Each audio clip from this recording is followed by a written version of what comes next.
good to be back. Feels like I'm back whenever you ask that question day up. Yes, 2 changes, myself and Lino in for Doggett and Nessa. Is Smith okay after his low blow in the nets? Yeah, I think so. Yeah, it always seems like it's his like a day out. There's always something that pops up, but he's fine. I think he batted for half an hour or so afterwards, so yeah, he'll be good to go. Just like coming into the series for you, Pat, 2-0 up, how have you viewed the series? I mean, you've been there in Perth and Brisbane as well. I mean, it's been fantastic to watch. Yeah, I think it's lived up to kind of the hype. It's been captivating every session. So I've loved it, kind of itching to get out there. I think the boys have been fantastic. Steve's led brilliantly. So, you know, I feel like I'm coming to a pretty settled and happy side at the moment. Couldn't have gone any better, really, from our point of view. But, I mean, you captained the team for the last 4 years now. Just what has it been about this team? I mean, because this team to make 500 in the last test, like, what are the specifics that have impressed you? I think, you know, we haven't been perfect all the time. You know, in Perth we're far from perfect, but, you know, a magic session from Trav Head, bit of Stark magic, and we've always managed to find that 1 or 2 players to kind of drag us out and find a win. And then on the flip side, in Brisbane, you felt like you had pretty even contributions across the board. You know, to get to 500 without someone getting 100, everyone chipped in. So I think we just managed to find ways to win. You know, particularly here in Australia in our own conditions. I think that's been the most pleasing thing. It gives you a lot of confidence going into a game when you look kind of around the room and you know someone's going to help you out even if you're not at your best. Pat, what was the rationale, I suppose, with sticking with the same batting lineup and not bringing Usman and Khawaja back in? I think the big thing that's shifted on us is probably Trav opening and after that first test and how good that's looked with the weather. So we're pretty happy with that batting lineup and yeah, it didn't feel like a need to change the middle order. Is there a feeling that Travis Head's a long-term test opener, or is it kind of more of a match-up against England specifically that you think works? You know, honest answer is haven't thought about that at the moment. You know, at the moment it feels like it makes sense for now. That might change. You know, in the past he's done bits and bobs on different tours where it felt like it made sense. So, you know, he'll do this week. Kind of each game you have a look at what you think, you know, the next week needs, but it feels like with the current lineup we've got plenty of flexibility in the squad. So yeah, who knows, but it's looking pretty good at the moment. Yeah, I was just going to say, like, how did Uzi take that news? I mean, he's been pretty vocal about wanting to be back in the side. Obviously, he's been a long-term player. Like, how was that conversation with him like? Yeah, I mean, of course he does. You know, that's selectors chat, so I'm always joke that I tell the guys who are in. The selectors can tell the guys who are out. But, you know, I think his comments have been really consistent to what we've seen. You know, he's a real team man. He'll do whatever kind of, you know, the team needs. And, you know, it's not only Uzi. You've got, you know, Bo Webster who's missed out these 3 tests. You know, Nessa coming off a 5 for Doggy playing the first 2 tests and doing really well. So there's a disappointed, you know, group of players, but they've all been fantastic around the group. They're buying in. We know we need a squad to win an Ashes series, and they've all been brilliant. And handbrake odds for you? No limited overs, ready to go, all good? Yeah, good to go. So yeah, I've been bowling 100% for a while. If I played in Brisbane, it would have probably been on limited overs, but this week it's just go and play like any other test match. Sorry to change pace away from cricket for just a moment as well. So the nation's thoughts have been in Sydney to Bondi.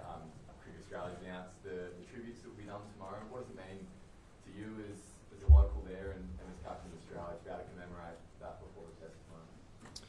Yeah, I mean, you know, I think first of all, like most other Aussies and people around the world, just horrified watching on. You know, just put the kids to bed and kind of flicked on the news as that was coming through, and yeah, me and my wife were kind of watching in disbelief. It's a place that's just around the corner from where we live, and we take the kids there all the time. So yeah, it's, you know, hit home pretty hard. So yeah, really feel for, you know, the Bondi community and, you know, the Jewish community, you know, in particular. But yeah, seeing the kind of the scenes over the last couple of days has been pretty powerful as well. And yeah, I think we'll wear armbands throughout the test and obviously commemorate the victims. Do you feel that Harry Brook was in the essay talking about how maybe England and he need to bring in a bit of their batting and approach to batting?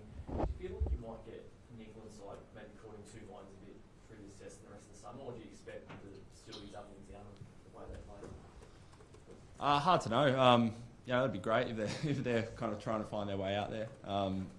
Honestly, got no idea. I think that is one of the difficulties of travelling overseas, is trying to find a tempo and a method that works. But yeah, we'll be ready for whatever they throw at us. You'd always been pretty confident that, I guess, the bouncing Australian wickets would pose a threat. Pose a problem in England batting the way they go about it. Has it sort of played out just as you expected from the first two tests with the way Australia's bowling as well? Don't know. I think you hope so, and I think particularly the way Starkey's bowled and being able to kind of consistently take wickets, it's been great. That's what you hope is. Players come over here and you can nick them off like we have been. So, yeah, don't know if it's really surprising. Like any series, you've got to adapt, and I'm sure they'll come out and come up with some different plans and different methods for this game. And we'll try and adapt to that as well. But it's been pretty good to watch so far. Pat, was any consideration given to resting Scott Bowler? Obviously, a difficult call, leaving Michael Messer out to take 5 wickets. Was that already part of the conversation? No. Yes, both Starkey and Scotty put up really well. All the bowlers did. So, having I think it's been close to a 10-day break as well. Yeah, felt like didn't need to make any kind of calls on resting players. Next 3 test matches are pretty tight, so it didn't feel like the right time. But dare say over the next 3 tests we'll be using the full squad. Pat, hey, just one about the Jake and Trav combination. It sort of looked, watching England bowling, that they kind of expected they'd be able to sort of settle in a little bit against the Australian top order kind of first innings in Perth. Do you think that combination has scrambled them a bit, their bowlers, the fact that they've been hit hard with sort of resting back? Potentially, so far it's looked like they've been able to keep the scoreboard ticking over. Whatever's been thrown at them, they've had an answer to. So, yeah, it's really set up the platform for our innings. And so far, the few times they've batted, I think you've seen people like Marnus and Steve walk in after that as well and really get on the back of that and start their innings well. So, yeah, I don't know if it's scrambled the opposition, but it's certainly kind of got that momentum and kept that scoreboard ticking over and started our innings brilliantly. Pat, just sort of back to the sadness in Bondi. The SA Police has announced there'll be extra security here. Is that, comforting might not be the right word, but to ensure it's safe? And I guess it's also disappointing that something like that has to happen. I've got no idea on that, to be honest. We always feel really safe when we play. We're really lucky. I know there's going to be big crowds all week, so hopefully everyone's really respectful and has a great time. Pat, there's been some somewhat mixed messages around Travis and his desire or interest in opening batting over the last couple of years. From your perspective, how has that played out? Like, what was the first time you thought Travis could potentially do it in Australian conditions, and how have those discussions played out? Yeah, I think what you say publicly is always a little bit differently to what you say privately. If you nominate yourself in a spot, it means someone's missing out. So Trav's a great team man and vice captain, so he never really wants to get in, tread on any toes. So he's always very adamant he will do whatever the team needs. And for the last few years, we think it's number 5, and he's happily done that. He's always thrown it up there. Obviously we've gone through a few openers over the last couple of years. He's always said, look, if you need me, I'm happy to do it. But I think when he was running off at Perth Stadium and he was demanding, he goes, I think it's my time, I think it's me. We were kind of like, go for it. That was probably the first time I was like, hey, he really wants it and thinks it's his opportunity. Josh Inglis, will he continue at 7? Or is there any flexibility with that 5, 6, 7? No, he'll be 7, yeah, same as last week. Yeah. Just wondering if you could kind of step us through your kind of come back from this back injury, we're going back to when you first found out that you had in the Windies, and yet it's the fact you're playing your first game of cricket in 5 months in an Ashes test is Yeah. unusual too, right? Yeah, probably first felt it in kind of West Indies. Wasn't second innings Jamaica, things were happening pretty quickly, but I was pretty happy not to bowl there. I was feeling a little bit sore. Got an initial scan, showed something potentially brewing, but a lot of these times actually, the next scan can show a bit more. And 4 weeks later, I had another scan and just looked a bit more serious. And we kind of know the pathway that you need to do to come back from, a stress injury like that. So had 16 weeks completely off bowling, make sure the bone heals really well. It's looking good, and then from there it's ramping up, and normally you try and ramp up over medical stuff. Probably going to say I'm getting this wrong, but maybe over 3 or 4 months. But that obviously would have meant that we missed the Ashes, so we settled on a pretty aggressive plan to kind of get up in 6 or 7 weeks, and haven't had any hiccups. Feeling great, feeling probably better than I would have thought. Back's healed well, so here we are. With the fact that you've kind of been through these injuries so much in your 20s, Pat, did that give you an advantage in terms of knowing the check marks you needed to get through? Yeah, I mean, the medical staff are, the leading experts in this around the world. They see more of these injuries than anyone else, and I have complete trust in them. So I think that's probably the most comforting part. But yeah, knowing myself, I know I got asked a million times in the off season, are you going to play? I genuinely didn't know, because as long as everything tracked well, I'd be in this position. But we also knew that you got to tread lightly around some of these injuries, and if there was a flare up or a setback, I wouldn't have played. We wouldn't have risked it. So I feel like I've been really well managed and well supported, and we've all been pretty open minded, the medical staff, coaches, myself, and luckily things have played out pretty well. Two more here, Ben. Pat Usman's obviously been a major contributor to the team over the last 4 years since the last Ashes was out here. I know he was being considered for the middle order spot as well. Like, do you see a road back to him to the Test team? Obviously he's turning 39 this week. Do you see a path back? Yeah, potentially. I think the selector's been quite adamant. We're picking, a side each week. It doesn't necessarily mean it's got to be exactly the same team as the previous week. We do that with the bowlers.